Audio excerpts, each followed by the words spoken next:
Welcome to another episode of Hard Lessons with Demel Hannah. I'm your host, Demel Hannah.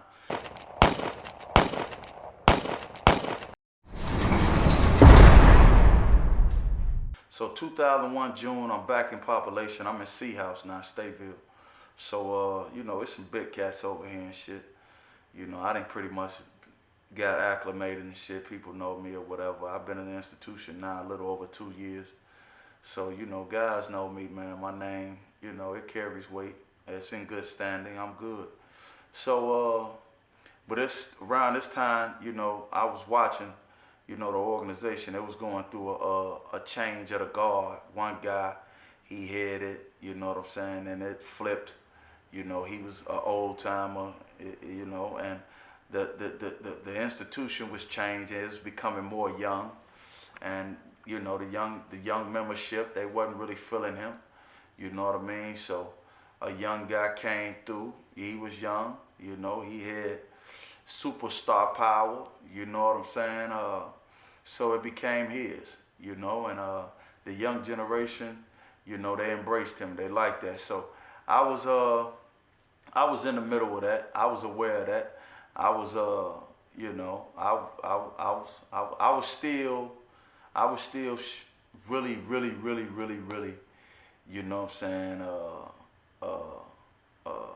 involved in those day-to-day affairs of the organization and that institution. I was aware, I was in the circle. So, I was up with the change and everything, you know what I'm saying? So that's when I was processing that when I got out of segregation.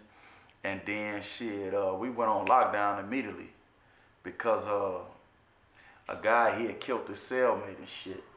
You know what I'm saying? I think in E-House, he became my buddy later on. He killed his cellmate and shit. That happened.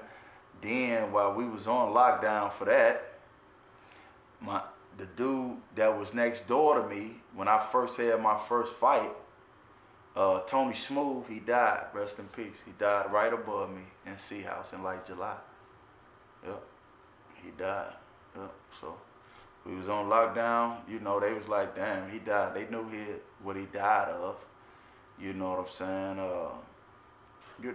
I think Tony Smooth he was tired, shit. He was tired. They try to say something else. That shit don't mean shit. You know what I'm saying? Motherfucker do drugs for 50 years. But when they tired of living, they tired of living. And I think Tony Smooth was just tired. He had did 20 years. This was 2001. He got locked up, I believe he said 81 when I first met him in 99. I just remember him like always talking about his daughter, showing his daughter pictures. She had graduated high school and shit. And I remember him sharing that with me, because he was my neighbor when I first got to Stateville in 1999. So, when he died, he was above me. That shit was fucking crazy. You know what I'm saying? That shit was fucking crazy. He was above me when he died. He was from Cabrini Greens. He was a vice lord. Tony Smooth was cool as hell. That's why they called him Tony Smooth. He was cool. He was cool, man.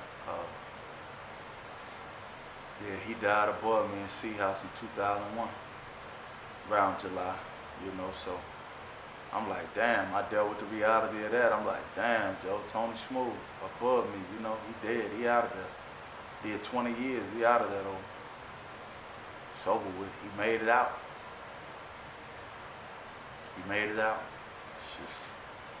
So, that was like a reality check, a gut check, like a motherfucker, man. When somebody die around you in prison, that's just like a gut check, like it could be you, nigga. Yeah, so I'm like, damn, Joe. But so I was just trying around this time, we was on lockdown and shit. They had let us out. We'd go back on lockdown. It was real hot this summer 2001. We literally was on lockdown the whole summer. For real, the whole fucking summer. It was hot, man. Motherfucker come off lockdown, assault the police and shit, do all type of shit. But anyway, I was trying to get my motherfucking electronics because I had the bread to get it.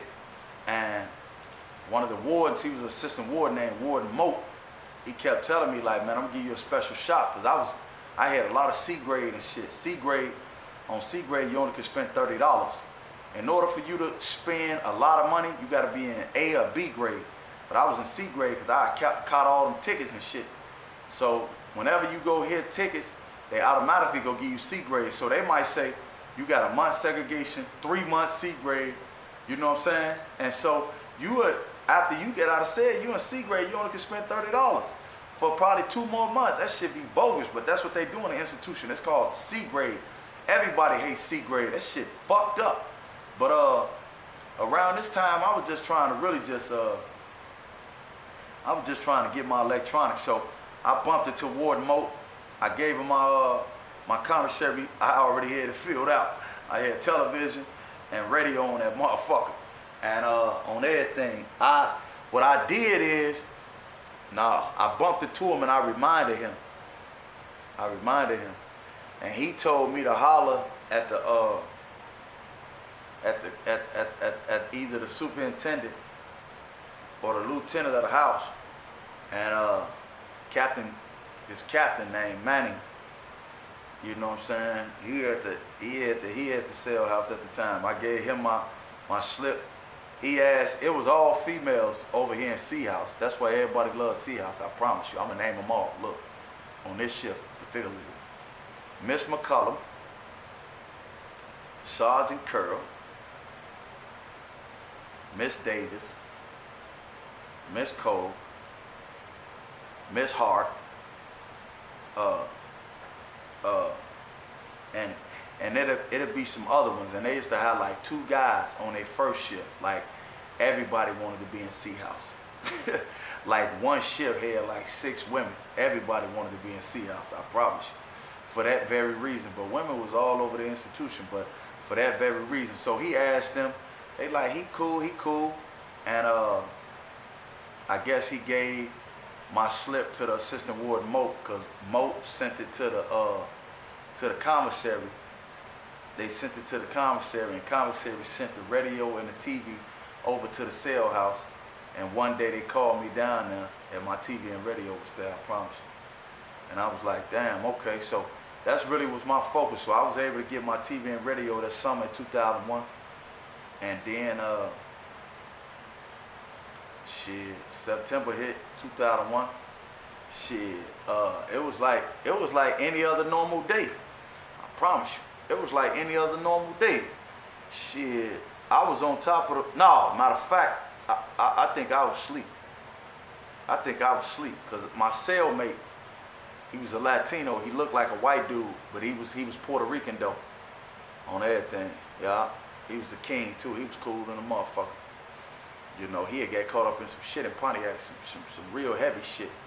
You know what I'm saying? Cause they was saying them guys had got guns in and shit after they had killed, you know, one of them Latin kings and shit. That shit was heavy down there. They was trying to kill the administration for killing one of their homies. They weren't playing. But anyway, he was like, oh shit. And I jumped up. I didn't even think about turning my TV on, because he was on the bottom bunk and his TV was right there. My TV used to be on the back of the bunk. You know what I'm saying? So I didn't even think. I just got up, I looked down, and I synced the fucking plane. I mean, not the plane, I synced the fucking building like on fire. And I'm like, what the fuck? And he like, man, they fucking bombing America. I'm like, get the fuck out of here, man. You know what I'm saying? But he got the TV on, and now I'm hearing the commentary, and then the next fucking plane. I'm like, what the fuck? I promise you, 2001 was a motherfucker. Yep. I was in a C House. I think I was in 414. I think that was my cell, because C House go from 429 or 430 to 402, because I was on 4 gallery. Because C House is even. C House is even. D and E is odd. D and E is odd. C and B is even. D and E is odd. So C and B is 2, 4, 6, 8, 10. D and E House is 13579. I was in both of them, D and E, and then I was in C. I was never in B House.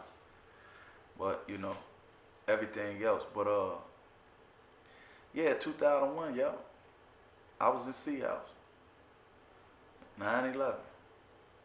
I was 21. Shit. You know what I'm saying? That summer, I remember that summer. You know, because Jada Kiss, he was one of my favorite artists back then from the Locks. He had just came out with an LP. He had just came out with his first LP, Kiss the Gang Goodbye. You know what I'm saying? That was in rotation. And Foxy Brown, her album Broken Silence was in rotation. You know what I'm saying? That's what I remember listening to a lot when I got out of segregation, 2001 of June. But 9/11 happened, September. You know what I'm saying? Man, 2001, you know, I learned 2001, you know, the beginning of it was hard, but towards the end was good, though. Towards the end was good for me. You know what I'm saying? We do have good years in prison, man. You know, we count them as good and bad. We do. We count them as good and bad. We do. And towards the end, it was good. You know what I'm saying? I learned a lot with the organization. You know, I moved up as far as my level of respect and honor that guys had for me and later on in that year because of things that I did, my actions. You know, guys developed another level of respect for me. So that was good for me. You know, I stayed out of segregation for the rest of the year because, you know, it felt like I had been in segregation. Like I told you, it was like 18 months, but it felt like I did 14 of the 18 months, but it felt like I had been in segregation the whole 18 months. You know, so you know, the rest of 2001, you know, I stayed out of segregation, and you know, I stayed out of trouble. You know, I developed some new relationships. You know what I'm saying?